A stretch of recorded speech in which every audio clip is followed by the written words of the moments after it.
corporación solidaria, UT-USACH, con personalidad jurídica de septiembre del 2014, formada por ex estudiantes, docentes funcionarios de la Universidad Técnica del Estado, quiere participar en el proceso de discusión en el tema de los derechos humanos, en su redacción de la nueva Constitución.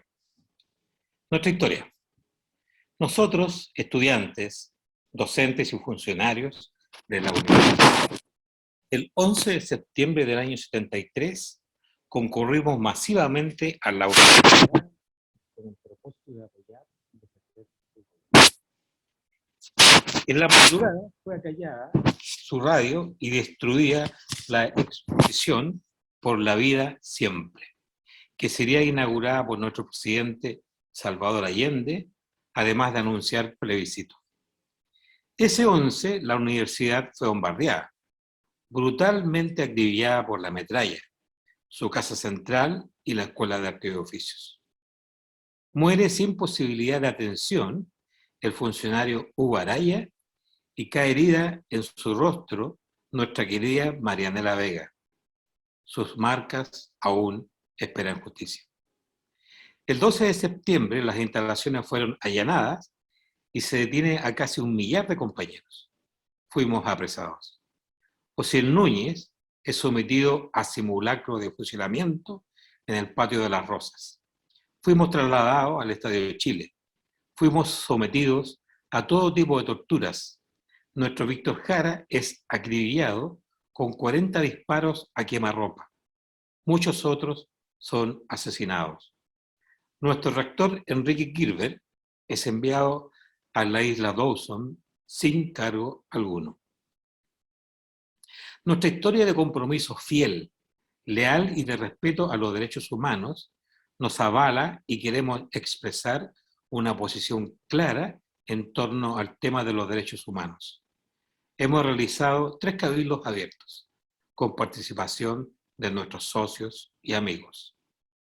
La Universidad Técnica del Estado fue una universidad que durante su proceso de reforma universitaria, iniciada por los años 60, culminó en 1968, con la primera elección de un rector, elegido por su comunidad universitaria. Claustro pleno, puso su acción en el desarrollo de nuestro país, implementando carreras que aportaran al desarrollo económico, social y político. Abrió sus aulas a los hijos de los trabajadores, a los pueblos originarios, a los alumnos migrantes extranjeros. Puso a disposición sus estudiantes, profesores, en contacto con la empresa chilena, buscando aportar en lo necesario para ir avanzando en una sólida economía que permitiera el desarrollo global de nuestro país. Sus estudiantes recorrieron Chile en sus trabajos voluntarios, ligados a la producción, trabajo en los minerales tanto en el cobre como de otros minerales, en las tareas de alfabetización, en las tareas de alimentación adecuada, en la sindicalización campesina, es decir, en muchas tareas que ligaban a la universidad, sus estudiantes, con la comunidad local. Una universidad nacional con sedes en las principales ciudades del país, con orientación educacional. Después del 11 de septiembre, la universidad fue ocupada militarmente. Se instaló un rector delegado militar, Reyes Taste, inútil. Cierra las puertas de la universidad, sus estudiantes, docentes, funcionarios, permanentemente registrados. Patrullas de militares recorriendo las aulas, sacando a estudiantes que presumiblemente eran buscados por extremistas. Decenas de profesores y alumnos, funcionarios, fueron expulsados de la universidad sin cargo alguno, solo por pensar diferente. Sus organizaciones gremiales, estudiantiles, académicas, prohibidas, con amenazas veladas de detención. Se desmanteló las áreas académicas, se cerraron carreras, se eliminaron los programas de extensión, de cultura, se creó una oficina de inteligencia donde se interrogaba a quienes les parecían sospechosos. En la parte baja de la casa central se creó un entorno de miedo y terror, con los militares dentro de la universidad. ¿Por qué? La dictadura se ensañó con esta universidad. Fue la única universidad ocupada militarmente en el país por casi 6 meses. Y lo más curioso, que los propios militares reconocieron que en la universidad no había armas. Paradoja. Mataron a Gregoria Mímisa preguntando por armas que no existían. La UT era una universidad ligada al proceso productivo de este país. Sus alumnos, sus docentes, estaban ligados a la empresa, con apoyo de tecnologías de procesos, de capacitación de sus trabajadores, la extensión desarrollada hacia los pobladores, el arte y la cultura. Sus estudiantes comprometidos con los cambios sociales, sin ser partidistas ni religiosos, se formaban profesionales con mayor conciencia social. Era una universidad que estaba en primera línea, educacional, social, con el proceso social que Chile intentaba desarrollar. Por eso decimos, nunca más en Chile se debe dar un proceso de terror, de asesinatos, de desaparecidos, de mentiras. Estamos por creer en un camino donde se respeten plenamente los derechos de las personas, las diferentes interacciones de una sociedad. Por ello, estamos convencidos que hoy tenemos las herramientas que a través de una nueva constitución podamos caminar hacia un Chile mejor, solidario, respetuoso de los derechos humanos. Propuestas, derechos humanos.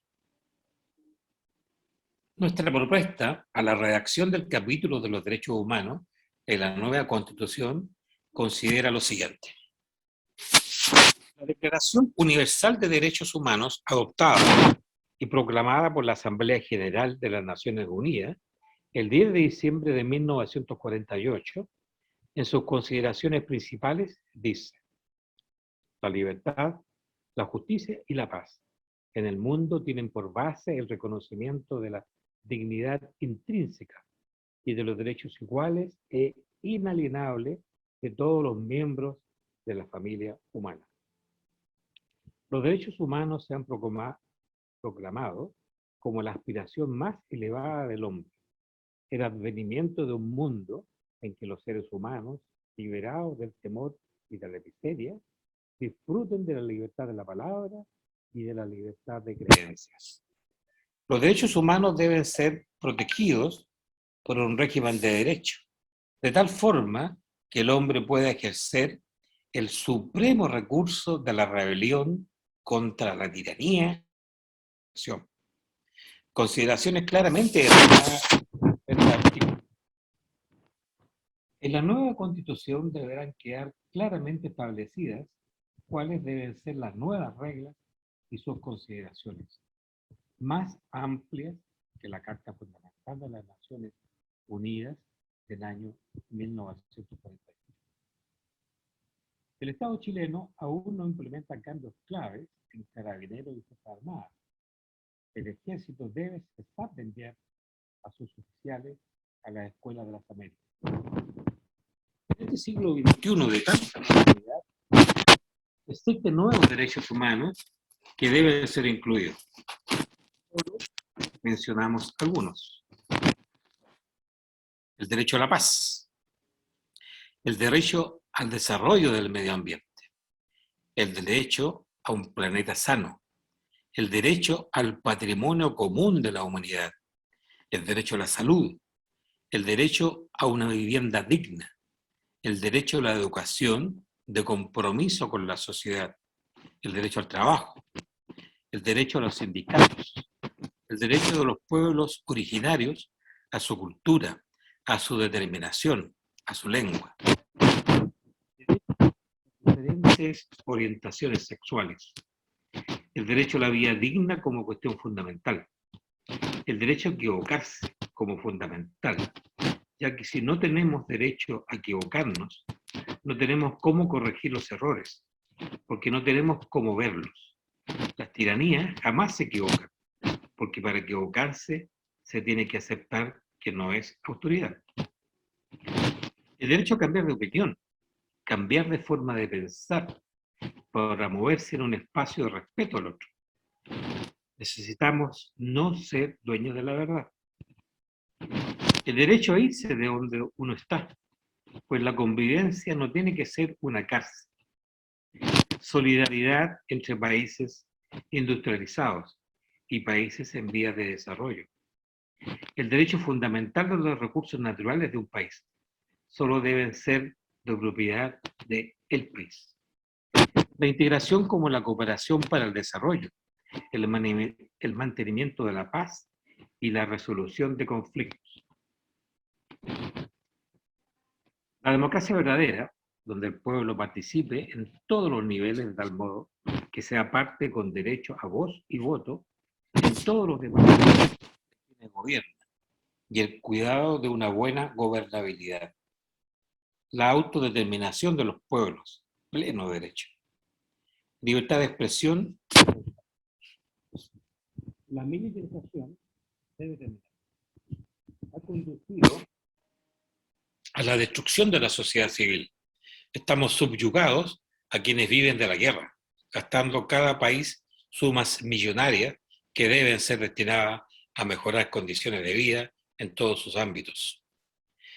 El Estado de Derecho, fundado en la existencia y autonomía de un sistema judicial que se encargue de impartir justicia a todos sus ciudadanos sin discriminación. El racismo, la discriminación racial, el antisemitismo, xenofobia y violencia étnica deben cesar. Los derechos de los niños, el maltrato y abuso, el trabajo de menores, servidumbre y esclavitud sexual, prostitución, venta y trata de menores, encarcelamiento y pobreza deben terminar. Un Sename activo y renovado debe ser tarea primordial. Los derechos humanos de la mujer, fin a la discriminación, pleno reconocimiento al disfrute y ejercicio de sus derechos como individuos en la vida pública y privada, plena igualdad salarial, reconocimiento y salario a la actividad doméstica. Para nosotros, quienes fuimos estudiantes de la Universidad Técnica del Estado, nos interesa dejar en claro que uno de los principales derechos que debe quedar claramente establecido es el derecho a la educación. Educación superior como derecho humano al servicio del país. La educación es un derecho humano reconocido por todas las organizaciones internacionales, UNESCO, UNICEF, etc. Y en Chile es una demanda de la ciudadanía expresada transversalmente y que comenzó con el mochilazo, los pingüinos, el movimiento universitario, los secundarios saltando los torniquetes y el magno 18 de octubre. En el marco de la inédita Convención Constitucional, participativa, paritaria y plurinacional, nuestra Corporación Solidaria UT-UCHAS tiene opinión sustentada en la rica experiencia desarrollada históricamente y especialmente en el proceso de reforma universitaria, el gobierno de la Unidad Popular, la dictadura, el proceso de recuperación de la democracia y la transición que administra el modelo heredado. Lo último fue incubando la molestia ciudadana frente a la extrema concentración de la riqueza y la consiguiente desigualdad en todos los ámbitos. La educación mercantil, segregada y desvinculada del presente y futuro del país, nos demanda a pronunciarnos, especialmente en el proceso de transformaciones que se va produciendo o catalizando en los últimos años, producto de la exasperación y lucha ciudadana. Las universidades estatales, fundamentalmente, y la educación terciaria en general, deben tener un rol estratégico en el desarrollo de la sociedad a través de la vinculación con el medio. Deben estar presentes de manera permanente en la comunidad, aportando desde el conocimiento, sus laboratorios, investigación, profesores y estudiantes, aplicando su conocimiento en un ejercicio teórico práctico que aporta y retroalimenta a la academia en el mismo proceso. Este rol estratégico debe estar incorporado en la nueva Constitución. Esta enseñanza y aprendizaje, la relación con el medio, en una relación bidireccional de la academia y la comunidad, posibilitará la formación de profesionales imbuidos en la realidad de su sociedad y país, incidiendo al mismo tiempo en su formación cívica y compromiso social. La vinculación con el medio es una responsabilidad y un deber de la Universidad de Santiago de Chile, como entidad estatal y pública, pilar fundamental para la investigación y docencia, que le permite asegurar su compromiso y contribución permanente al desarrollo integral de la sociedad. Por ejemplo, es muy importante las micro y pequeñas y medianas empresas, que constituyen el 99% y generan, según distintos análisis, entre el 50 y 80% de los puestos de trabajo. Tienen cerca del 13% del mercado, y las grandes empresas, que son el 1%, tienen el 87% restante. No es necesario explicar el resultado económico y social que se genera. Este sector carece de capital, capacitación y profesionales. Es un espacio que debe interactuar con las universidades, institutos profesionales y centros de formación técnica, en beneficio de una formación de calidad y del desarrollo económico y social del país. Iguales espacios encontramos en los ámbitos de la cultura, educación y sociales. Requieren aporte de conocimiento, tecnología, innovación. En su crecimiento pueden abrir al mismo tiempo espacios laborales para los estudiantes, participantes, futuros profesionales. La universidad debe ser, y creemos que la nuestra en gran medida lo logra, un ente inserto en la sociedad que responda eficazmente a los requerimientos del desarrollo económico, social, que irradie con su aporte a todos los campos de la vida nacional y que no se limite a impartir docencia entre cuatro paredes. Pensamiento de don Enrique Kirber Baltiansky.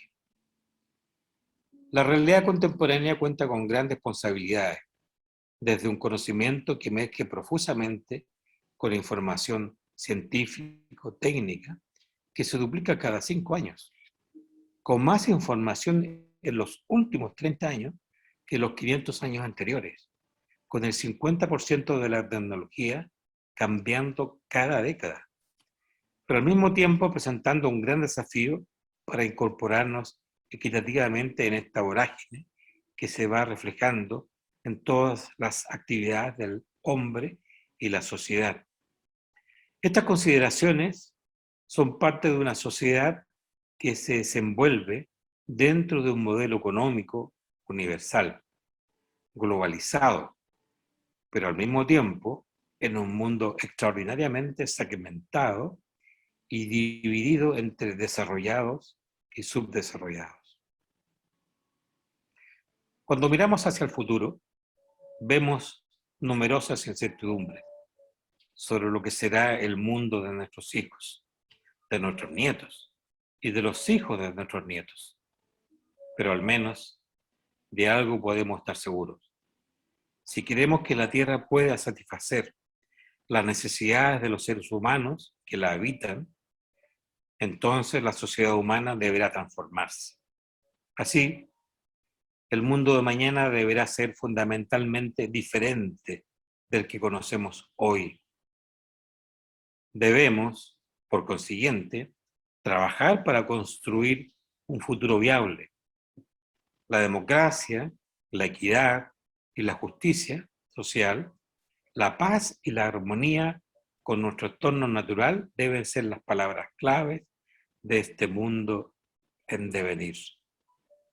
Debemos asegurarnos que la noción de durabilidad sea la base de nuestra manera de vivir, de dirigir nuestras naciones y nuestras comunidades y de interactuar a nivel global.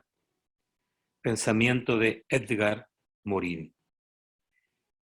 Corporación Solidaria UT-USACH, septiembre del 2021. Muchas gracias. Modelo heredado, septiembre del 2021. Ahí termina, estimado compañero y amigos. Vamos, Rubén.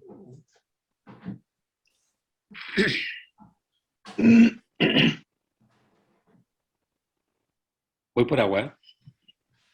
Los micrófonos, Rubén. Sí, lo había silenciado.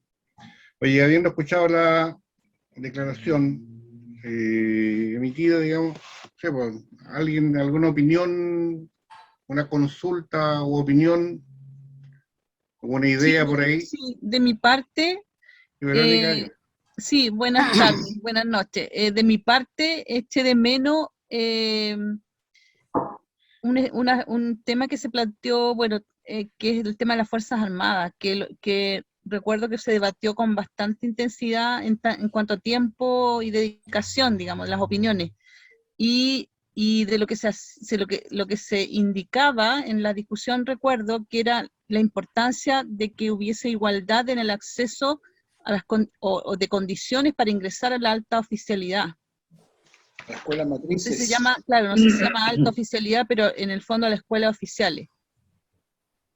Que ustedes discutieron que era en el fondo estratégico, porque hoy día en el fondo ingresan a las escuelas de oficiales, ya sea del ejército u otras, solamente aquellos que son parientes o que tienen, digamos que pertenecen a la clase alta o que son parientes de otros. Entonces el resto que tiene que ir a sacar a todo eso y a cambiar la conciencia y a cambiar el pensamiento y el actuar, no tiene esa hoy día, digamos, no tiene esa igualdad de condición. Ese es un punto que creo que debería ir, cuando se habla digamos, en esta declaración, se habla sobre las Fuerzas Armadas, como hacerlo ver, digamos, redactar ahí una frase. Lo otro, miren, en cuanto, también hablamos de la educación, de la igualdad en el acceso a la educación, que se plantea bastante en los párrafos, hay bastantes párrafos relacionados con la educación, pero no visualicé que se establezca lo que también discutimos, que era la igualdad en el acceso a la educación. Y el otro punto es respecto a las mujeres, que allí entonces, para mí también debería, en la frase donde habla de los derechos de la mujer, donde habla de la igualdad salarial, también hablar de la igualdad en la actividad doméstica, que en realidad no existe, desde mi punto de vista, en muchos hogares no existe la igualdad. La mayoría del trabajo doméstico lo llevamos nosotras las mujeres. Y también que me ha pasado el tema de la igualdad en el acceso a los puestos de trabajo. Las mujeres igual somos menoscabadas en los cargos. Y bueno, lo he visto en un montón de empresas, no lo he visto en las instituciones públicas, porque nunca he trabajado en institución pública, pero creo que debería ser, digamos, igualdad en el acceso a los puestos de trabajo, tanto en instituciones públicas como privadas. No lo he visto en la institución pública, pero sí privada, en la cual las mujeres siempre, que aspiran a los más altos cargos, siempre son las subgerentes, nunca son gerentes, son todos gerentes, menos la mujer. La mujer igual ocupa como el más alto cargo en su área, pero es subgerente. Y así, digamos, así para abajo, o sea, para abajo O sea, en el fondo uno siempre como mujer es como la ayudante de, la asistente de, y a veces hace toda la pega. Esas tres cositas quería plantear. Gracias, Verónica. ¿Alguien más? Sí, Rubén, la compañera Verónica tiene razón en Juan Jiménez.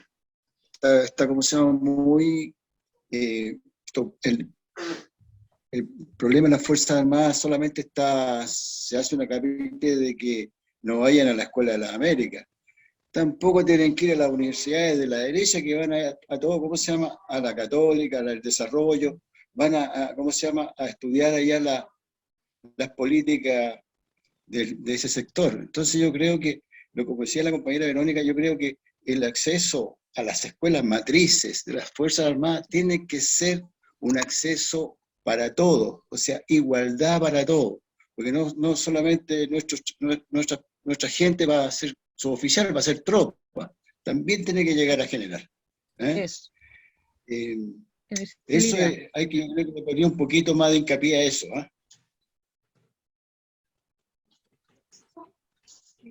Eso es, compañero. Gracias, Juan. ¿Alguien más? No sé si me ven, no sé si me escuchan. Sí, sí Sí. las vemos. Ya, yo soy Mónica Araya de la Villa Portales.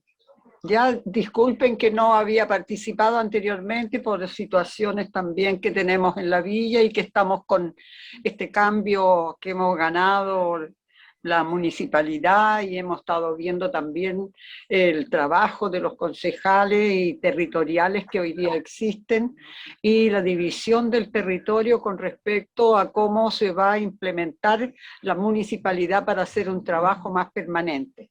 ¿Ya? Entonces yo también quisiera colocar allí, no sé si será importante para ustedes, pero resulta que la Universidad Técnica del Estado y también lo que están ustedes planteando, también nosotros recibimos represión. Como Villa Portales fuimos sitiados y también fuimos allanados. Muchos sectores, muchos profesores, muchos alumnos, muchos padres que cercaron también, ¿no es cierto?, la universidad, porque sus hijos estudiaban allí. Tenemos hijos de familias aquí que también están en el recuerdo que se hizo con respecto al listado que hay ahí en la USACH, donde están también estudiantes de aquí de la Villa Portales. Entonces yo creo que el hecho de que la UT, la universidad, hasta el día de hoy seguimos nosotros en contacto con ustedes. Yo desgraciadamente no he podido estar en todas las otras actividades que ustedes han tenido, pero quiero recordarles también esta parte, que nosotros también sufrimos lo mismo que sufrieron ustedes. Allanamientos, detenciones y sitiado este sitio tan maltratado desde siempre como una villa terrorista, porque así se nos calificó y se nos ha seguido calificando.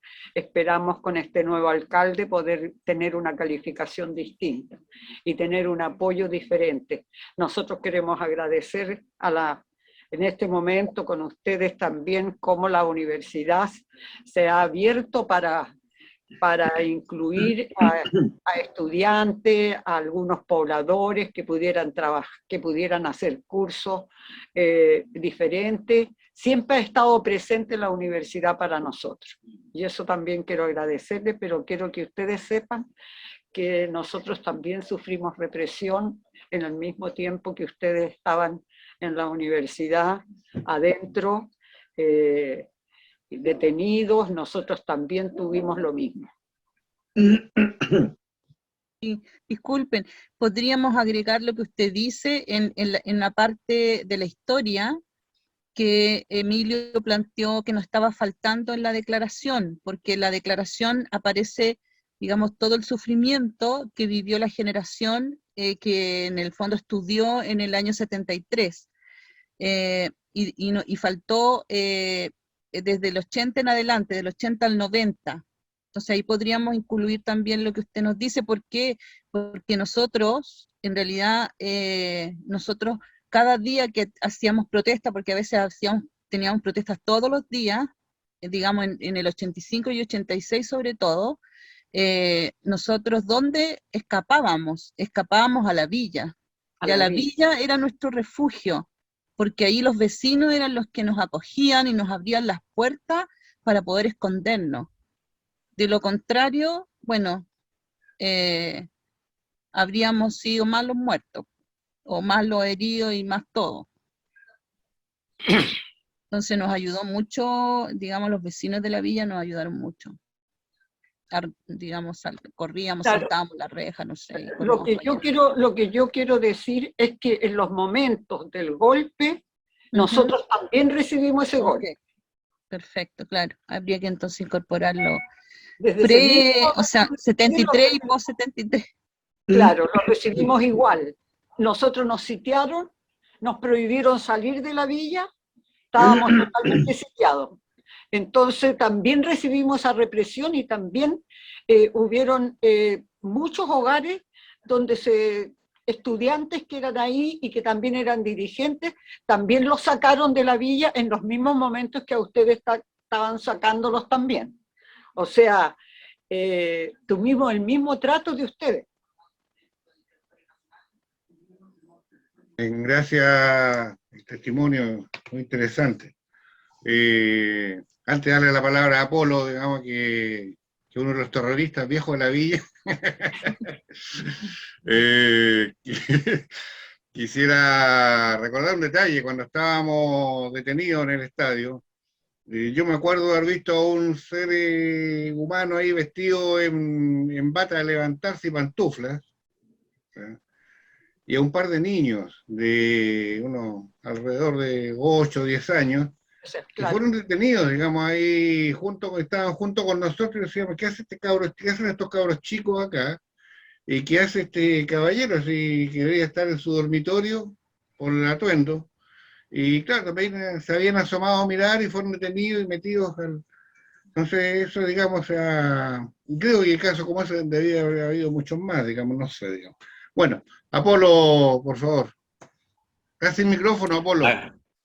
Ya, gracias, Rubén. Gracias. En realidad, quería saludar a la señora Mónica, contarle que yo soy de la Villa Portales, que llegué a la Villa Portales en los años 68, fui extremista en la Villa Portales, estudié en la Escuela de Arte y Oficio, estudié en la Universidad Técnica y el año 77, bueno, ahí viré de la Villa Portales, pero tengo gratos recuerdos, señora Mónica, de la Villa, la gente combatiente, sin ir más lejos, mi mamá, mi familia. Capaz que usted se acuerde, mi mamá era Paz Collado, de la JAP en ese entonces. Eso, quería saludarla con mucha emoción y de verdad que me motivó mucho lo que usted dice, señora Mónica.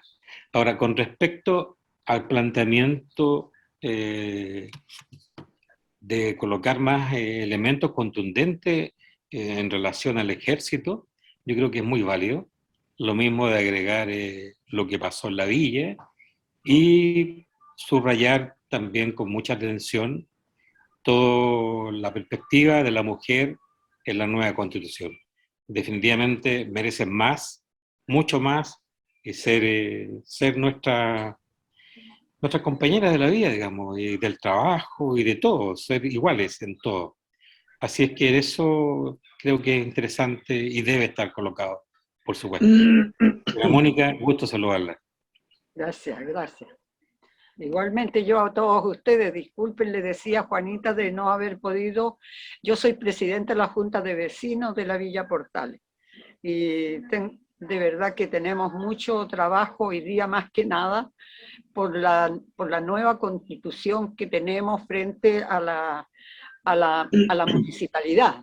Entonces tenemos un trabajo intensivo porque estamos viendo de que tenemos que prosperar con este planteamiento que tenemos hoy día. No tenemos que perder de vista nunca más en esta comuna tener lo que tenemos con respecto a la municipalidad.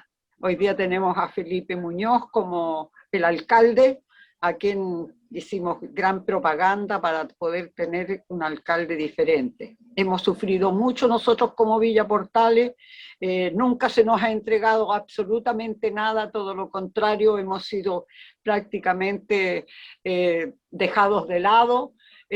Tenemos a Nahuen, que una de sus familias, una de sus hermanas trabaja, me parece, en la universidad, a quien tenemos el problema, ¿no es cierto?, de un ojo ocular. Por lo menos, y no hemos conversado con Carabineros y le hemos dicho que nunca más queremos que lo que ha ocurrido en la villa desde 1973 hasta ahora. No queremos nunca más, no admitimos, verdaderamente no queremos que Carabineros entre a la Villa Portales. Ahora en este momento solamente entran los equipos de seguridad de la municipalidad. Entonces estamos más haciendo bastante trabajo aquí en la Villa Portales. Tenemos una huerta que también ha sido un gran aporte de la USACH. Tenemos también trabajo con la gente del Departamento de Ingeniería por las Aguas. Tenemos también varias propuestas, ya sea para la tercera edad, que yo he firmado para la villa, y también abogados que han estado cuando hablamos sobre los derechos humanos en las asambleas que tuvimos como asamblea de la Junta de Vecinos. ¿Ya? Todas esas cosas nosotros las queremos agradecer porque nunca la villa ha sido dejada de lado por la universidad. Y creemos que es importante, como decía la compañera ahí, que la villa fue el bastión de ustedes, porque los estudiantes continuaron en las protestas y nosotros, ¿no es cierto?, salíamos al paso, abríamos las puertas, los protegíamos, y también los jóvenes que habían aquí también aprendieron a defender la villa. Y hasta el día de hoy los rayados que tenemos son rayados, ¿no es cierto?, de los propios jóvenes que han ido creando todo este trabajo, porque muchos de ellos estudiaron también en la universidad.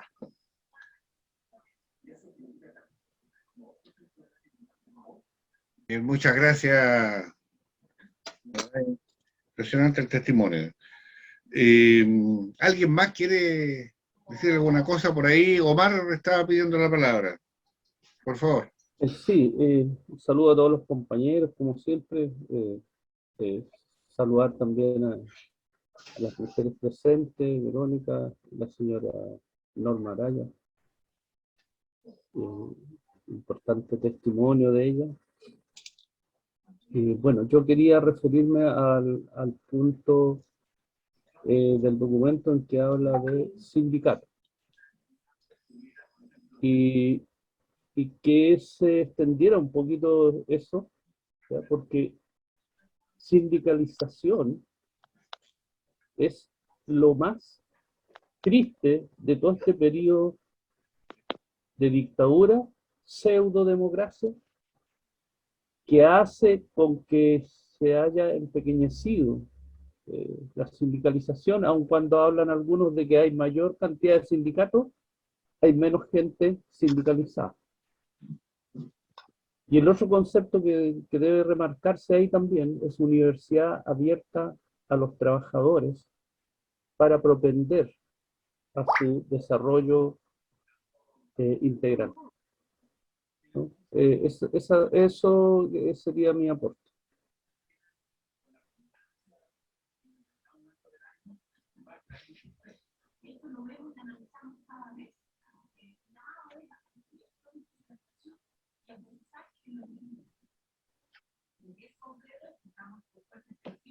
Disculpen. Gracias. ¿Quién también la palabra? Juan Jiménez. Mira, hay una capítulo que se pasó a llevar, o sea, se pasó en forma tangencial, que es una política que tuvimos en la universidad nosotros en aquellos años, que fue el convenio QT, que fue muy importante para los trabajadores, para nivelar a trabajadores después que ingresaran a la universidad. Incluso se hacían clases, se iban a la empresa a hacer clases. Entonces, como política de educación, yo creo que había que nombrarla porque fue uno de los logros que pudimos alcanzar con el rectorado de don Enrique Piedra. Y eso está tomado en forma muy tangencial ahí con la educación, y además que la universidad era parte de la extensión universitaria, porque si ustedes recuerdan, el departamento de extensión universitaria era grande, Víctor Jara trabajaba ahí, entonces teníamos mucho que hacer con la gente, con toda la población, como dice la señora, en la vía Portal. Yo le doy la bienvenida a la señora por su testimonio, y pienso que podríamos atacar un poquito más ahí en lo que hacía la universidad hacia el exterior, porque no nos encerrábamos en la sala. Eso es, compañero Rubén. Gracias. Juan Hernández está, ¿no? ¿O no? Me pareció que había dicho algo. ¿Alguien más? ¿Alguna otra opinión? ¿Un testimonio?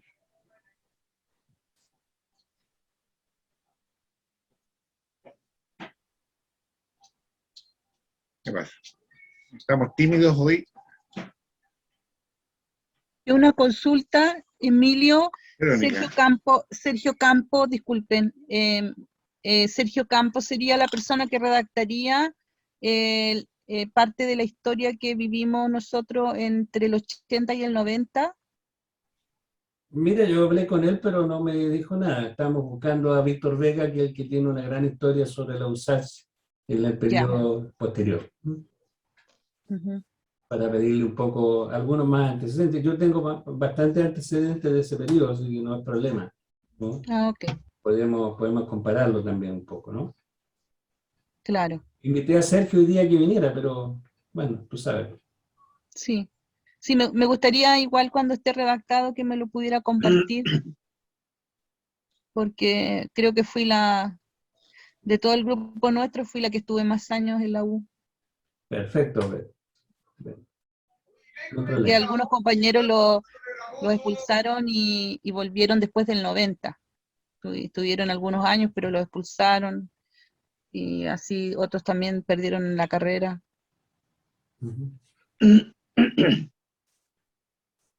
Hay que tener presente que además son planteamientos un poco más amplios, más generales, no tan, digamos, tan detallados, porque si fuera por eso tendríamos un libro que escribir, ¿no? Ah, ok. Entonces hay que poner la parte gruesa, la fundamental, lo político que ocurrió en ese periodo, ¿no? Sobre todo, por ejemplo, yo digo, ahí faltó mucho el reordenamiento de la estructura estudiantil de los 80, ¿no? Que fue impresionantemente diferente a la nuestra, ¿no? En los 80 se peleaba por crear estructuras estudiantiles, estructuras de trabajo, y ahí se arriesgaba la vida, pues. Entonces no es un tema menor, ¿no? Entonces son conceptos diferentes. Claro. Así que eso queremos, está planteado que debemos buscar información. Yo incluso ya le escribí a Víctor esperando que me responda, le escribí ayer a Víctor, no, así que esperando que me responda. ¿Sí? Vamos, no sean tan tímidos. Pedro, don Pedro, los dos Pedro, ¿no? Los dos Pedro que están ahí. Oye, Pedro León. Emilio, mira, una cosa pequeña. Hablamos mucho del tema de educación gratuita, y fue un tema que discutimos bastante en algunos espacios, qué sé yo, durante mi vida laboral, en el sentido de que cuando uno dice gratuito es como que a alguien se le regalara algo. Ok, usted no va a pagar, le vamos a regalar la educación.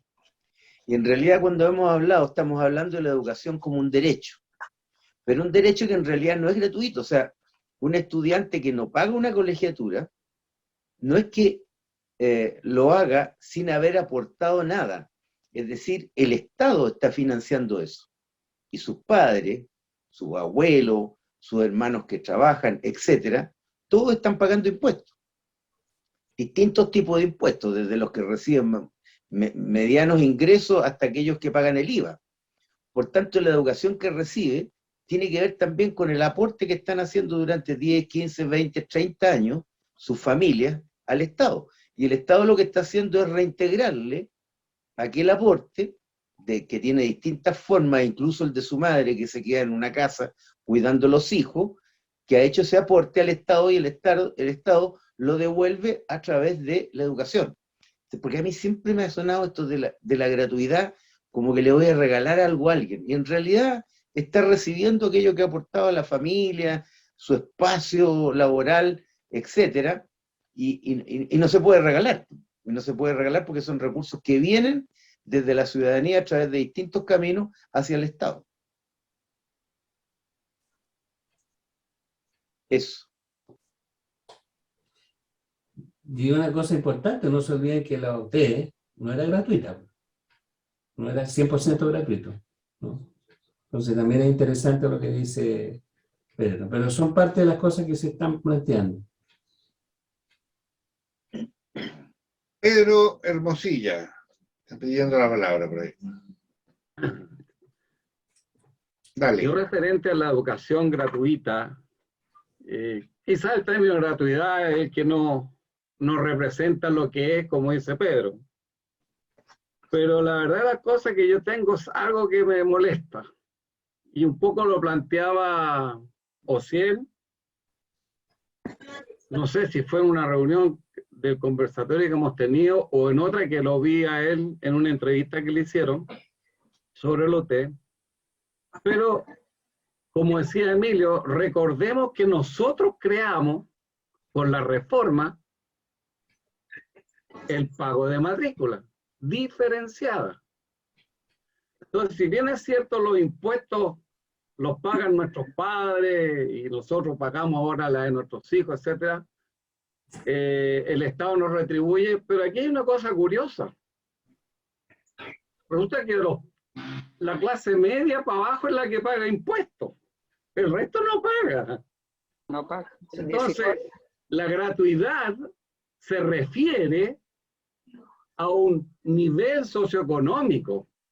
O sea, todos aquellos que tienen un nivel de ingreso familiar bajo, obviamente no deben pagar, pero el resto sí debe pagar de acuerdo a los impuestos que paga. O sea, los sueldos que devengan, una persona que gana 2 millones no la va a comparar con uno que gana 200 lucas. Po. Y los hijos de gerentes ganan de 3, 4, 5, 6 millones para arriba. Entonces, hay que pagar, la educación tiene que ser pagada. Y por otro lado, cuidado, nosotros no podemos financiar las universidades privadas. Porque con la reforma que se hizo universitaria, que muchos la aplauden, yo la detesto, coño la madre, estamos pagando ahora todos los chilenos. Yo pagué la educación de mis hijos, ok, completica, solito. Y resulta que ahora estoy pagando la educación del resto de los pendejos que van a las universidades privadas. ¿Por qué? Está bien que paguemos la educación estatal. Está bien que nos metamos en eso. Pero ¿cómo vamos a financiar con la plata de los chilenos, de todo el pueblo, las universidades privadas que sirven a intereses privados o a los colegios privados? Yo no estoy en contra de los colegios privados, que existan. Yo hacía clases, o sea, tomaba exámenes en el Santiago College, pero tenía que pagarle a Santiago College al Ministerio de Educación para que le tomáramos los exámenes y fueran válidos. Pero no los vamos a prohibir, no vamos a prohibir los colegios privados, pero no tiene que ser el Estado que los subvencione. ¿Por qué? ¿Qué razón hay de eso? Las universidades no tienen infraestructura. Los colegios particulares no tienen infraestructura hoy. ¿Por qué? Porque los dueños de esos colegios, de esas universidades, son dueños de las corredoras de propiedades que hacen la infraestructura. Y por ahí se escapa la plata. Entonces, cuidado, cuando nosotros hablamos de gratuidad, yo siempre lo interpreto a la usanza nuestra en los años 70. Es decir, hay gente que por el nivel de ingreso no paga. A eso se refiere. Y el resto que tiene niveles de ingreso paga proporcionalmente. Punto. Los que vengan de la clase media pagarán. y los que tengan grandes ingresos pagarán más. Ahora, lo que no se puede es mentir, porque los ingresos familiares ahora se pueden detectar a través de impuestos.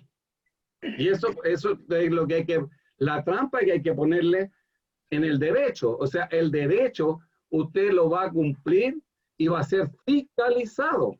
O sea, un alumno no puede ni decir que tiene un ingreso familiar de 1 millón de pesos, cuando en realidad son 8, 9 o 10 millones de pesos. ¿Se fija? Entonces, ese es lo más importante que hay que tomar cuando hablamos de la gratuidad. O sea, entender el concepto por ahí. Y si es necesario escribirlo en detalle, hay que detallarlo. No ahora, por supuesto, pero esa es la idea. Eso es lo que quería hacer. Gracias. ¿Puedo decir una cosita pequeña? Digo una cosita pequeña. Oye, mira, es que es re interesante esto porque esto es una cosa un poquito más compleja, no una cosa así de blanco o negro. Dos cosas. Uno, no sé, en lo personal a mí me suena, imagínate, vamos a tener los estudiantes que los padres pueden pagar, una matrícula diferenciada, una colegiatura. Yo tuve a mi hijo en la USACH y le pagué todo. Y por entregar los cheques de todo el año me hacían un 3% de descuento, para que te hagáis una idea. Bueno, el tema es que cuando uno dice, entonces, unos van a pagar, ya, pues ese paga, tiene una educación pagada. Y el otro no. Entonces, a mí ya me suena una cuestión media segregada. Yo pago la universidad, a mí me la regalan. Yo la tengo gratuita. Por otro lado, el estudiante a lo mejor de un sector de una clase media un poco más acomodada que debiera pagar, tú el derecho a la educación no se lo das al padre ni a la madre. El derecho a educación se lo estás dando al hijo. O sea, el hijo no tiene nada que ver con la fortuna del papá o la mamá, independientemente que la tienen y debieran aportar. Estoy de acuerdo. Pero te digo que el derecho es para el joven, igual que el derecho para un niño preescolar, de la básica, de la educación media, para la universidad igual. Es un derecho al joven, no a la familia. Y eso aparte genera otra cosa, que genera una integración. Y terminar un poco con esto que tú tienes en las universidades de primera, de segunda, de tercera, de cuarta, carreras que cuestan 500, 600, 700 mil pesos, y claro, otras universidades que son más económicas. La USACH, no sé, ya hace como unos 4 años yo pagaba creo que 320 o 330 mil pesos mensuales la colegiatura, que tampoco era un regalo, entre paréntesis. Entonces, yo creo que esta es una cuestión que hay que conversarla bastante, porque el problema que tiene la educación es la segregación. Los que tienen su nicho, usted está acá en la clase A, la B, la C, como los trenes. Usted viaja en primera, baja en segunda, en tercera y en cuarta, acuérdate, eran unas bancas de madera para la cuarta del ferrocarril. Entonces, segregación. Entonces, yo creo que tiene que haber un sistema que integre.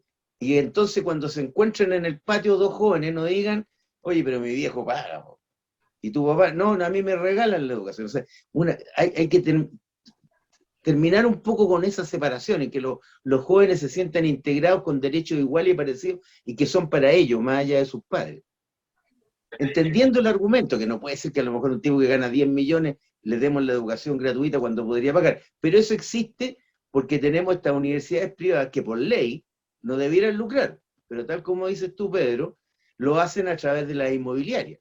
Ni siquiera que construyan, se compran edificios enteros, y bueno, a través de estos negocios inmobiliarios se lo arriendan a ellos mismos, que son los dueños de las universidades, institutos profesionales y centros de formación técnica. Yo creo que este es un tremendo tema, pero digamos que yo quisiera que ojalá sea más integrado y que nadie se sienta que es del grupo A o del grupo B.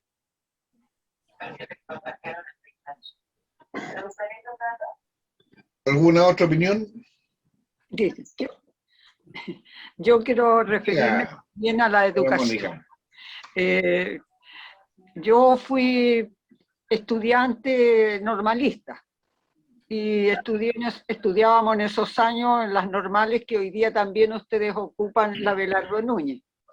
Era una de las normales que teníamos nosotros y estudiábamos gratis. Desde la básica hasta la universidad que teníamos en esos momentos, que eran muy pocas, ¿ya? Entonces, nunca los padres nuestros pagaron la universidad o la escuela o la básica, nada. Y nosotros tenemos en este momento un equipo docente que ha manifestado entregar un informe sobre la educación que sea, ¿no es cierto?, humana. No quiere decirse que sea gratuita, sino que tenga derecho. El derecho a educarse como corresponde. ¿Qué pasa hoy día con Nosotros tenemos aquí organizados a los chicos del CAE, que inclusive son muchos de ellos de la universidad, de aquí. Entonces, el CAE a los padres los tiene agobiados. Yo no sé si ustedes han visto qué ha pasado, ¿no es cierto?, con los chicos, con los jóvenes que tienen el CAE que no se pueden titular y que tampoco están, ¿no es cierto?, en el diario ahí del DICOM, donde tampoco pueden ingresar a trabajar. Entonces, esas son cosas graves para el propio estudiante. O sea, cuando decía Pedro Aguirre Cerda, la educación es un derecho, educar, gobernar. Entonces, cuando nosotros decimos también aquellos eslogan, tenemos que llevarlo adelante, tenemos que saberlo sacar. Hoy día nosotros tenemos distintas diferencias de educación, como la educación pública, que está totalmente dejada de mano, porque es lo que menos se implementa para la educación pública. Tenemos los colegios y los colegios subvencionados. Los colegios subvencionados, ¿quién los financia? Nosotros, con los impuestos. Porque dice el gobierno, nosotros los subvencionados le vamos a entregar a los subvencionados dinero. No son dueños ni siquiera, son profesionales de la educación, sino que son comerciantes. Y nosotros ante eso tenemos que derrotar aquello. Y yo creo que verdaderamente tenemos que partir por ahí. La educación es un derecho humano para el estudiante, no para los padres, porque los padres ya fueron educados antiguos como lo hicieron, pero hoy día no podemos seguir permitiendo tampoco la educación subvencionada, queremos que sea parejo. Y si bien es cierto, la educación para todos, que puede ser en la misma forma, pero con la misma colegiatura, con la misma coordinación de estudio, o sea, con el mismo currículum para todos. No que la educación, nosotros sabemos que la educación privada ha existido siempre, no es de ahora, siempre. Los colegios católicos también han existido siempre, pero también los colegios católicos se han regido, ¿no es cierto?, y se han organizado, claro, con el fin de poder recibir a jóvenes, a niños que también tienen problemas económicos. Entonces partamos por ahí. Yo creo que ustedes tendrían que darle una vuelta a esta parte de la educación también, porque tiene que salir, porque es un derecho, y es un derecho humano, y creo que me gustó haber estado conversando con ustedes, porque creo que es importante las conversaciones sobre la educación. Queremos formar la universidad técnica fue capaz de abrirle las puertas a los trabajadores sin cobrarle un 20, ¿ya? Muchos profesores de la escuela pasaron a ser profesores de la universidad en esos años. Hasta yo hice clase en distintos lugares del campo, y después muchos de ellos llegaron a la universidad, porque como se abrieron las universidades, especialmente la Universidad Técnica del Estado, se abrió para los trabajadores. Después me encontré con jóvenes que habían estudiado ahí y que no alcanzaron a terminar. Hay muchos jóvenes que estuvieron detenidos y que no terminaron sus estudios. Hoy día, bueno, es difícil, han pasado tantos años que ellos no van a volver a terminar, se quedaron a media nomás, pero queramos o no, han podido trabajar. Fue hermoso también lo que se hizo, el reconocimiento de entregarle el título póstumo a muchos de ellos. ¿Ya? Eso también yo creo que hay que reconocerlo dentro de lo que hizo la universidad, no hay que olvidarlo.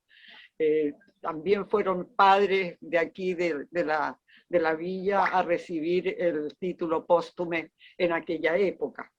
Creo que hay que darle más vuelta a la educación, porque es donde ustedes están todavía como profesores, tienen que tener un pensamiento único, ¿ya? Nosotros también estamos con un pensamiento único sobre la educación, que es un derecho para el estudiante. No es un esfuerzo para la familia.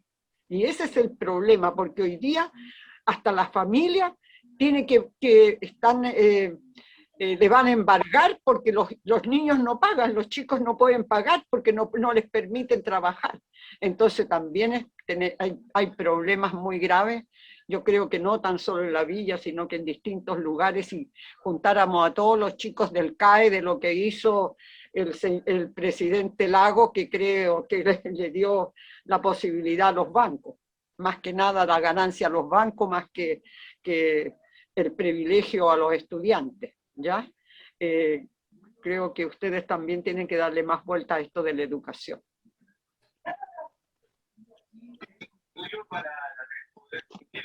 Bien, muchas gracias. Interesante opinión. Estimados, ahí llevamos más de una hora de conversación.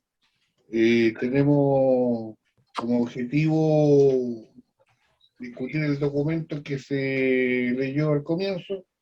Tenemos que ver el tema de los derechos. Creo que la educación obviamente es un derecho, ¿no? Y hay que ver cómo cómo se puede ejercer ese derecho.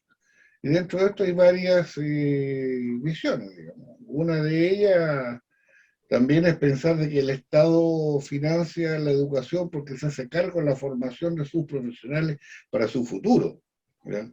Y eso también, digamos, es una óptica, digamos, que también uno debería ponerla sobre la mesa. Por lo tanto, la diferenciación entre pobres y ricos, que también es válida, ¿verdad? Que también tiene validez, digamos, también hay otras formas de enfrentarlo, digamos. O sea, la gratuidad hoy día como criterio en general se está manejando con algunos conceptos tanto distintos a los que manejábamos nosotros en nuestro momento. Bueno, no quiero hacer polémica, digamos, solamente quiero señalar un poco esto, digamos, porque para ir cerrando, para ir centrando, digamos, nuestra discusión en cuanto a cuáles son los aportes que le hacemos al documento para poder entregar esto. Y yo creo que además, digamos, o sea, como se ha dicho acá, y se han tocado más de un tema, hay la posibilidad siempre abierta de poder seguir discutiendo, seguir conversando. Yo creo que estas conversaciones, entre otras cosas de paso, nos enriquecen. Entonces, creo que eso, digamos, nos permite a nosotros pensar en que a lo mejor podamos seguir con nuestra jornada de conversaciones sobre otros temas que sean de interés. Hemos hecho muchos conversatorios y siempre, digamos, siempre hay, ¿cómo se llama? Hay algún aporte que es más que interesante. Bueno, Sergio Moscoso me estaba pidiendo la palabra por ahí.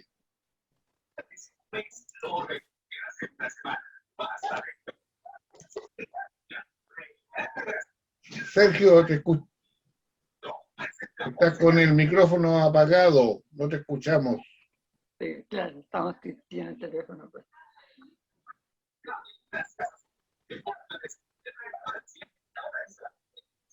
Sergio, fue atropellado Sergio.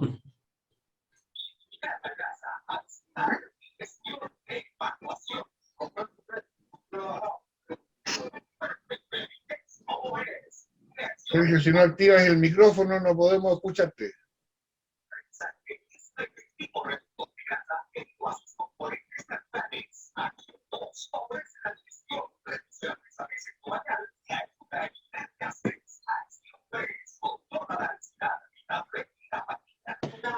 A ver,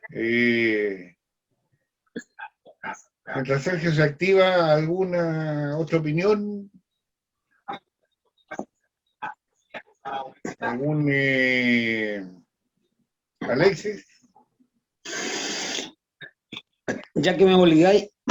Estoy obligando porque la imagen ahí como que estabas queriendo decir algo o haciendo No, ruido. me estaba rascando la nariz de escuchar. Primero que nada, saludar a la señora Mónica, ¿cierto? Mujer valiente, padres detenidos desaparecidos, hijo asesinado en la operación Albania, luchadora, consecuente. Y digo esto porque es un ejemplo que ella pone en la práctica tanto el decir como el hacer.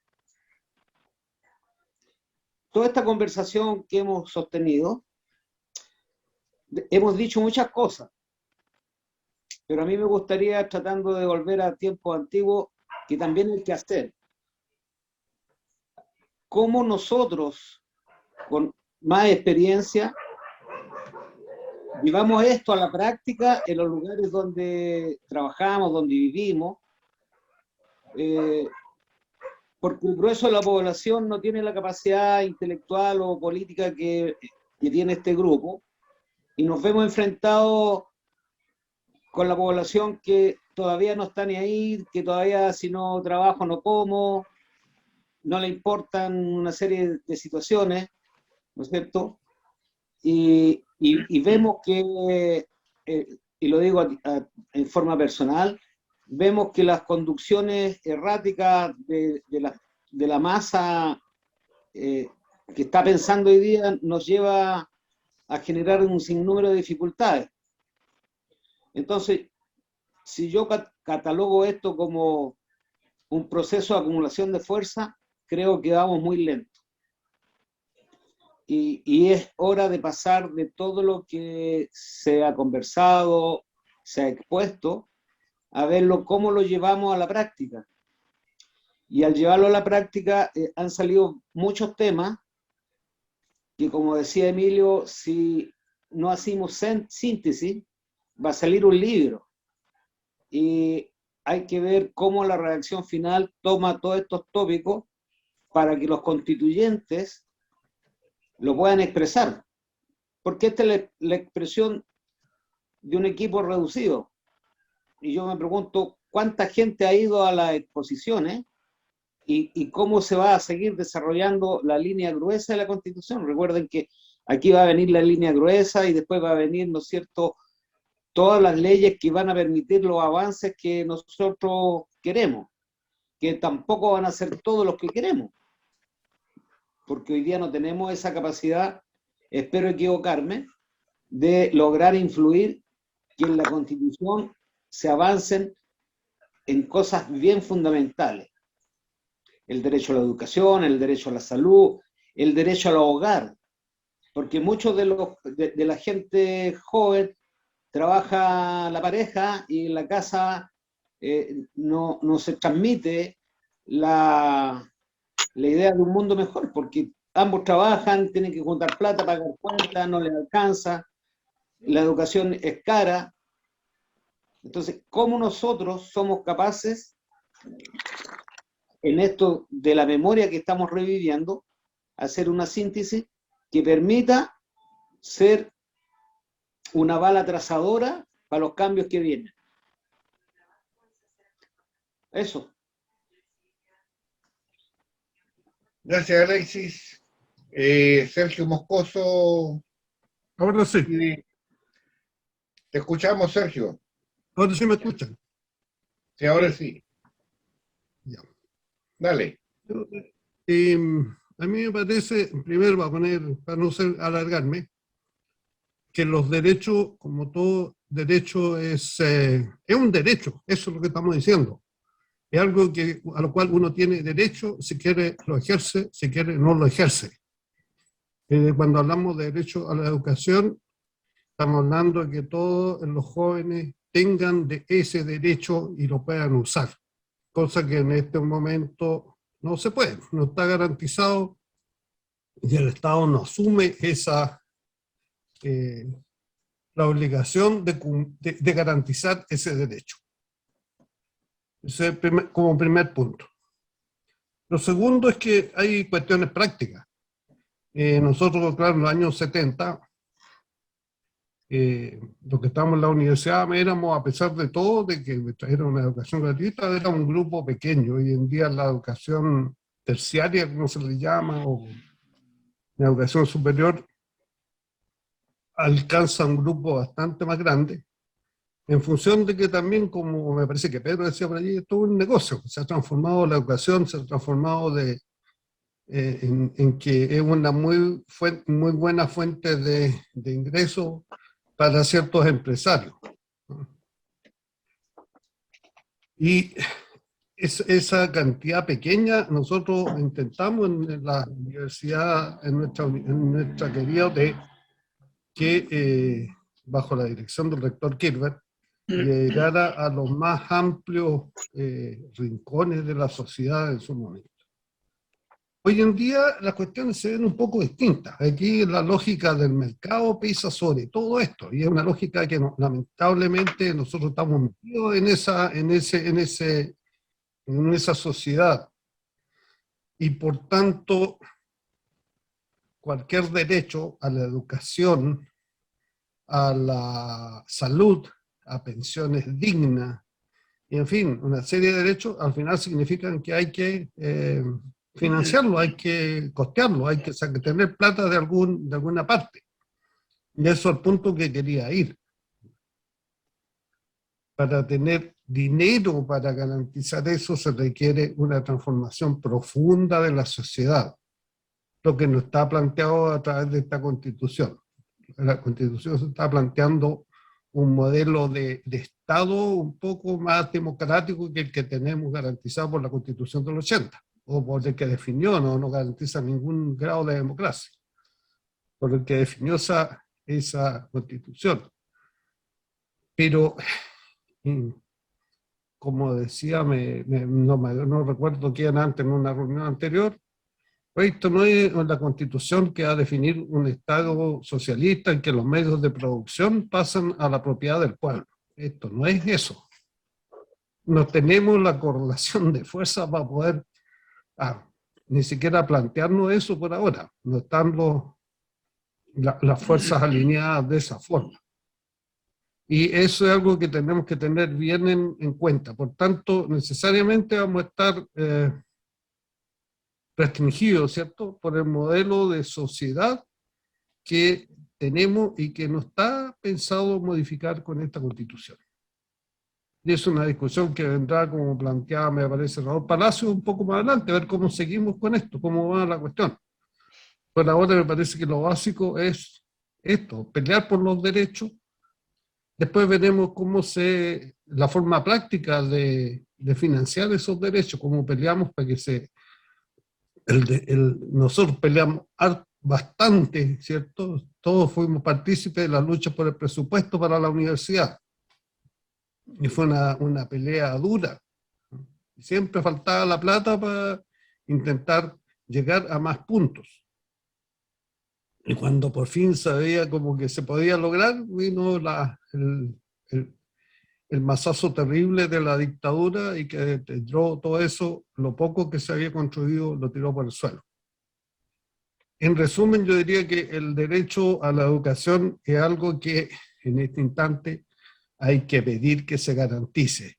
Los matices, esto de que si efectivamente hay gente que tiene dinero o que si quiere irse a un colegio privado, que si quiere educarse en un colegio religioso, también tiene el derecho, o sea, hay libertad para eso.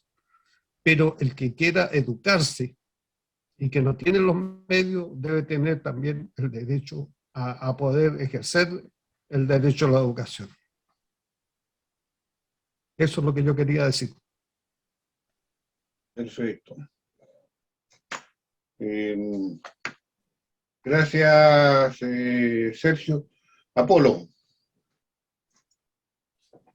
Gracias, Rubén. En realidad solamente complementar lo que decía Sergio Moscoso. En realidad el tema económico sí está planteado y se va a plantear en la nueva Constitución.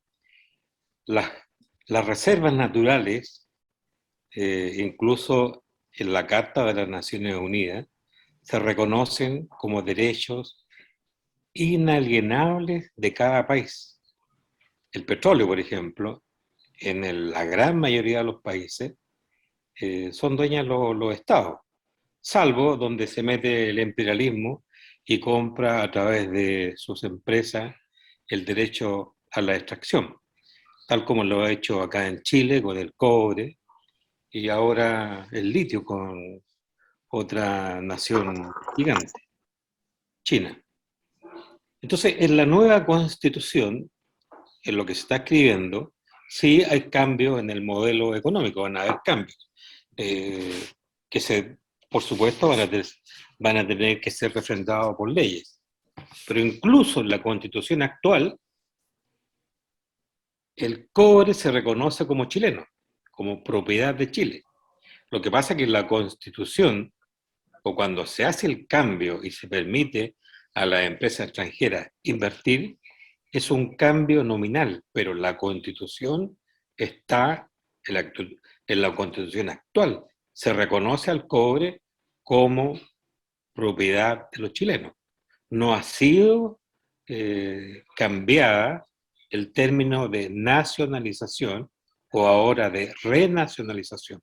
Por lo tanto, tenemos ahí una gran posibilidad económica, que es lo que el tema que planteaba hacer. Es lo mismo con otros elementos, el litio, o sea, las puertas no están cerradas. Ahora, por supuesto, es un tema de gran discusión y de gran proporción, pero las puertas no están cerradas.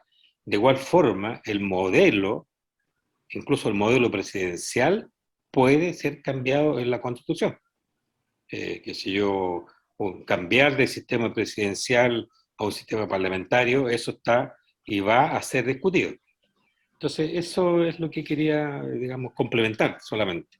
No polemizar, solamente complementar a esta idea de cómo vamos a financiar. Porque efectivamente, muchas cosas queremos hacer o podemos hacer, pero hace falta financiarlas. Entonces, el tema es cómo se financia. Eso es sumamente importante tenerlo claro para lograr todos nuestros objetivos. Porque no vamos a ser una sociedad socialista, para nada. Vamos a seguir siendo una sociedad que al día de hoy ni siquiera es capitalista. Hoy nosotros en este país tenemos una sociedad rentista, donde los grandes empresarios viven de la renta, no de la producción. Sin ir más lejos, nuestro amado presidente Piñera. Ese desgraciado solamente se dedica a la especulación. No tiene ninguna empresa con chimenea, ninguna. Es un rentista, 100%. Eso quería aportar solamente, compañero. Gracias, Polo. Gracias. Mire, es cierto Sí, que ¿a mí? Sí. Es cierto que la Constitución dice varias cosas, pero ahí con respecto a la explotación minera es muy diferente. La explotación minera es otra cosa, porque la explotación no viene tan solo del hecho de sacar el cobre, sino que también del hecho de abrir el hoyo ya significa para nosotros un gran aporte, y eso no está establecido. Son 3 variantes que no están establecidos cuando se saque el cobre. Primero se perfora, y al forar ya eso está perforando algo nuestro, y por eso no se paga. Cuando se saca el cobre, tampoco se paga. Lo que se paga es la venta, que es muy diferente. Entonces nosotros, en ese sentido, es lo que se está diciendo, que el cobre tendría y el litio podría financiar muchas cosas en Chile, pero desde la explotación. El royalty muchas veces se peleó desde ese punto de vista, no del punto de vista solamente que dice la Constitución, que el cobre es de nosotros. Claro que es de nosotros, pero la explotación no es nuestra, ¿ya? Entonces esas son las cosas que también creo que hay que verlas, hay que conversarlas. Nosotros, bueno, hemos conversado muchas cosas como equipo docente con respecto a cómo financiar la educación. Y la educación podría ser financiada desde ese punto de vista. Ahora yo les quiero pasar una información. Desde el 2 de febrero, el CERVEL manifestó, hizo una moción el 2 de febrero del 2021. Falta un poquito, estoy en reunión todavía. Esa modificación nunca se pasó por televisión, ni tampoco tuvimos conocimiento, la gran mayoría del país, tocante la detención forzada o los ejecutados políticos que no han sido los cuerpos encontrados. A nosotros de una u otra manera nos llegó esta información y hemos visto con el CERVEL de que de aquí para adelante los familiares de los detenidos desaparecidos van a salir, porque salen en el padrón, han salido durante todos estos años, como votantes han salido. Ha salido Salvador Allende como votante, ha salido mi padre y montones, cientos de personas detenidas, desaparecidas, han salido como votantes. Ahora van a salir una gran mayoría que hemos estado nosotros revisando los listados del padrón electoral, y van a salir personas ausentes por detención forzada. Así van a salir.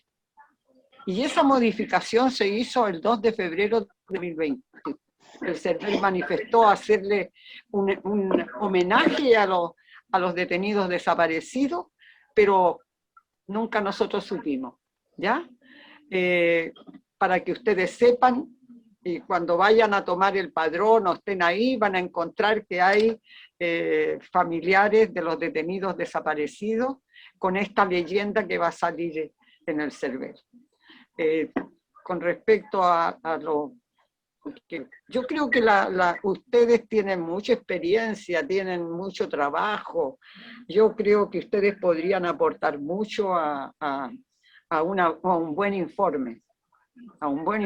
Porque no tan solo aquí ustedes tienen profesores de distintas especialidades, ingenieros, y yo creo que por ahí está también, ¿no es cierto?, lo que hoy día estamos hablando con respecto al derecho. El derecho al agua, ¿no es cierto?, es un derecho humano, también corresponde, ¿no es cierto?, que sea en la Constitución, está como derecho, está derecho al agua,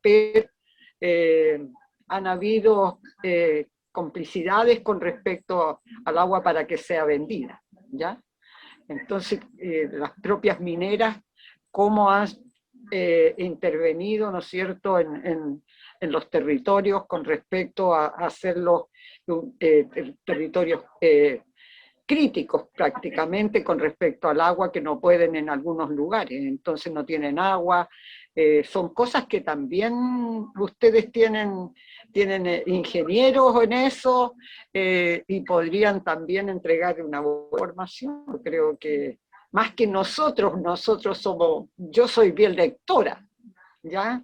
Entonces me informo de muchas cosas, pero no manejo tampoco la cosa de ingeniería, no manejo la cosa con respecto, inclusive al medio ambiente. El medio ambiente también es un derecho que tiene que vivir la gente que corresponde y poderlo, no se trata de ganarlo, sino que es un derecho que nosotros debemos tener, un buen ambiente para tener, y para eso tenemos que tener agua, y para eso tenemos que tener también, ¿no es cierto?, buenos espacios donde podemos estar. Eso es lo que yo quiero decir. Se ha alargado esta reunión. Yo pensaba que iba a ser 1 hora nomás. Llegamos 2. Emilio está silenciado. No, solamente precisar de que la idea de esta reunión fundamentalmente era de compartir lo que se ha escrito en la propuesta que se hizo. Eso era la base de la reunión. Es cierto que surgen ideas, surgen otras cosas, pero hay que pensar que la propuesta nuestra es una propuesta general, es una propuesta de fundamento. O sea, nosotros no estamos dando las recetas, estamos entregando fundamentos de lo que creemos que debiera tener la Constitución. lo que debiera redactarse en la Constitución. Es una tarea de los constituyentes, no es nuestra, ¿no? O sea, nosotros podemos fundamentarnos, ¿no es cierto?, de que los derechos son derechos inalienables, ¿no es cierto?, y son derechos que están pendientes, que hoy día quien se hace cargo de eso es el Estado, y cómo debe garantizarlo. Es una tarea que debe hacer la Constitución. No se olviden de que, como usted dijo, esta Constitución es transitoria, una Constitución que no va a resolver los grandes problemas de Chile. Lo más seguro es que vamos a salir fortalecidos, sí. Todos quienes pensamos, como dijo la otra vez Raúl, ¿no es cierto?, todos queremos a lo mejor el socialismo, ¿no? Pero también hay que pensar qué tipo de socialismo queremos, es decir, también es un tema de discusión.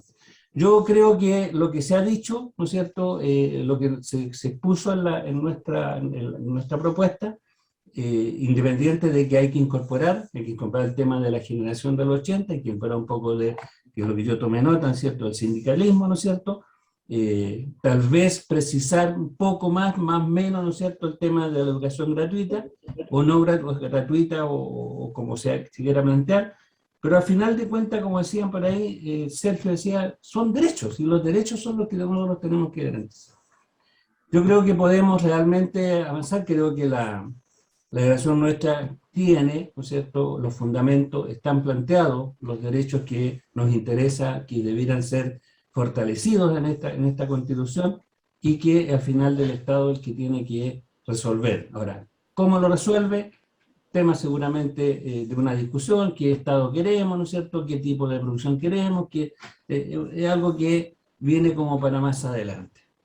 A mí me interesa, compañeras y compañeros, de que podamos terminar de redactar, incorporar estos puntos, ¿verdad?, que hoy día se han tomado en cuenta aquí, y poder plantearnos rápidamente, ¿no es cierto?, una masiva comunicación de lo que pensamos, y darle vamos a lo que tenemos. Es decir, es nuestra propuesta, y como insistimos, en una propuesta más que nada de fundamento.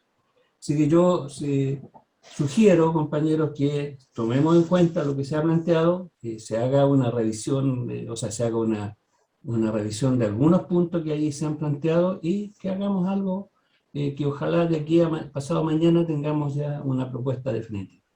Para eso creo, y debiera ser, yo no sé si Pedro y Apolo, que han estado en esto, tomaron nota, si no tienen esta grabación, por lo tanto pueden verla también. Un poco terminar de redactar lo que falta. Yo me encargo de la parte de los 80, que estamos en contacto con los compañeros de los 80, para que pudiéramos redactar un poquito más sobre ese tema. ¿Les parece, compañero? De acuerdo. De acuerdo. Incluso, Verónica, podemos también conversar un poco también de lo que escribió, porque Sergio Campos me mandó ideas, ¿no? Me mandó ideas en su opinión, y eso la podemos conversar para redactar ese punto, que es importante, a mi juicio, muy importante. Claro. ¿Parece? Sí, pues. Bien. Eso, pues. Ya, pues. Ya. Estamos, no sé si alguien más quiere decir algo, Rubén, pero tú, Fernando, que tú tenías algunas opiniones por ahí guardadas, de repente la ibas a escribir. Me permiten nada más un último puntito. Yo creo que en la Constitución actual nos niega el derecho a la educación. Y a este punto, ¿por qué nosotros hablamos de esto, de la educación?